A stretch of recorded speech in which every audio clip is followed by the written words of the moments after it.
सावन माह के पहले सोमवार पर शहर और आसपास के सभी शिवालयों में आस्था का अद्भुत संगम देखने को मिला।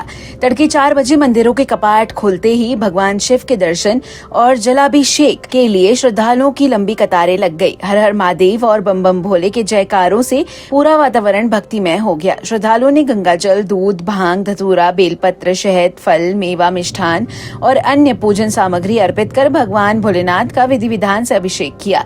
हरिद्वार और गढ़ मुक्तेश्वर से गंगा जल लेकर पहुंचे कांवड़ियों और शिव भक्तों ने भी मंदिरों में पहुंचकर भगवान शिव का जलाभिषेक किया। अनेक श्रद्धालुओं ने सावन के पहले सोमवार का व्रत रखा और परिवार की सुख समृद्धि तथा देश की खुशहाली की कामना की। मंदिरों में पंडितों ने वैदिक मंत्रोच्चारण के बीच रुद्राभिषेक और विशेष पूजन संपन्न कराया। श्रद्धालुओं ने घी के दीपक जलाकर भोलेनाथ की आराधना की और दिन भर लगभग शिव भक्ति में लीन रहे। नागफनी क्षेत्र स्थित प्राचीन 84 घंटा मंदिर में सुबह से ही श्रद्धालुओं का सैलाब उमड़ पड़ा। दूर दराज से आए भक्तों ने दूध और गंगा जल से भगवान शिव का अभिषेक किया। इस प्राचीन मंदिर को लेकर श्रद्धालुओं में गहरी आस्था है। मान्यता है कि यहाँ सच्चे मन से मांगी गई हर मनोकामना पूरी होती है। इसी आस्था के चलते सावन के पूरे माह में यहाँ हजारों श्रद्धालु दर्शन के लिए पहुँचे हैं।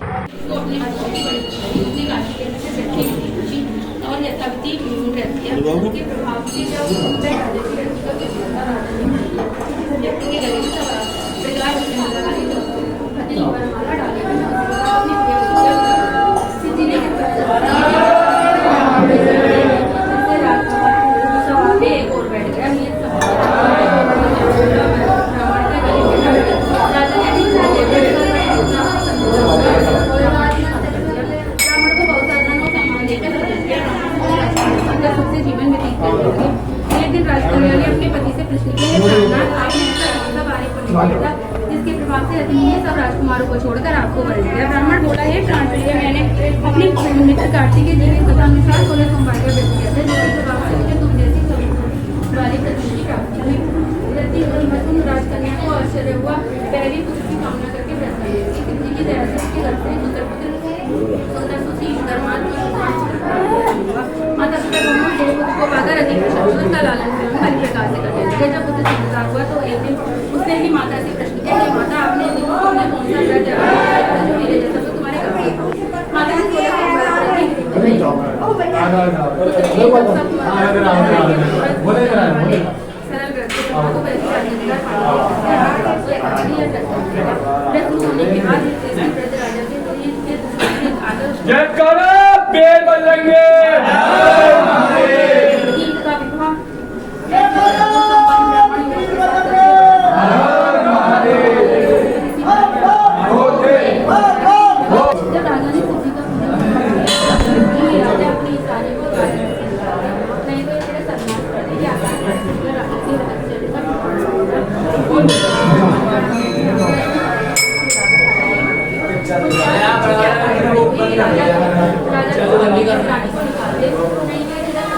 मंदिर का ऐतिहासिक महत्व भी श्रद्धालुओं को अपनी ओर आकर्षित करता है। जनश्रुति के अनुसार नेपाल नरेश ने यहाँ मनौती मांगी थी और मनोकामना पूर्ण होने पर मंदिर में विशाल घंटा चढ़ाया था।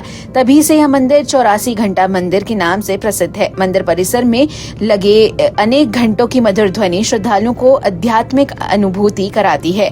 श्रद्धालुओं की भारी भीड़ को देखते हुए पुलिस प्रशासन पूरी तरह सतर्क रहा। मंदिर परिसर और आसपास के क्षेत्रों में सुरक्षा के व्यापक इंतजाम किए गए। बड़ी संख्या में पुलिस बल तैनात रहा और यातायात व्यवस्था को भी सुचारू बनाए रखा गया, जिससे श्रद्धालुओं को किसी प्रकार की असुविधा का सामना न करना पड़े। पूरे दिन शिवालयों में आस्था, श्रद्धा और भक्ति का अनुपम वातावरण बना रहा। सावन का पहला सोमवार है, बहुत बढ़िया भीड़ रही। 15 से 16 से 17 हजार आदमियों की भीड़ रही है, जिसमें से डाक अब ये चढ़ गई, आपके 29वीं डाक चढ़ गई और 80 से 90 कामरे चढ़ गए। किस तरीके की व्यवस्था है प्रशासन की? बहुत बढ़िया व्यवस्था है सर। सीओ साहब भी 4:30 बजे आ गए थे, इंस्पेक्टर साहब भी 5 बजे से सब बैठे हुए हैं। पूरा बहुत बढ़िया, सफाई की भी और पुलिस की भी बहुत बढ़िया व्यवस्था है। कितने बजे से जल चढ़ना शुरू हुआ? जल चढ़ना साहब 3:30 बजे से जल चढ़ना शुरू हो गया था। आगे 3 सोमवार और हैं, क्या कहना चाहेंगे? मैं कहना यही चाहूँगा साहब कि बहुत बढ़िया व्यवस्था है, पुलिस की भी। सब श्रद्धालु आएँ, आराम से जल चढ़ाएँ, कोई परेशानी नहीं हुई किसी भी भक्त को। आराम से जल चढ़ा, आराम से वो क्या आस्था है मंदिर की? मंदिर की तो सर बहुत पुरानी आस्था है। इसमें 2000 साल नेपाल नरेश जी का घंटा चल रहा है, उनके बोल के गए थे कि उनकी जब औलाद हुई थी तो उनके साथ चढ़ाने आए थे। आस्था बहुत है, आस्था नहीं होती तो सर पहले सोमवार में इतनी भीड़ मैंने तो कभी देखी नहीं है। 40 साल का रिकॉर्ड टूटा है। जी बताइएगा, सावन का पहला सोमवार है, कहाँ से जल लेकर आते हैं यहाँ? ये बिजराज से लेके आते हैं। तो कब गए थे आप? हम रहकर आते थे 10 बजे। तो हर सोमवार जाते हैं? हाँ, सोमवार जाते हैं। और कहाँ चढ़ाते हैं जल? ये 24 घंटे मंदिर पे। क्या आस्था है मंदिर की? आस्था बहुत बड़ी है। मैं बहुत पुराने हुए हैं, 24 घंटे मंदिर लगे हुए हैं। मैं 24 घंटे मंदिर घंटे लगे हुए हैं, इससे बहुत बड़ी आस्था है।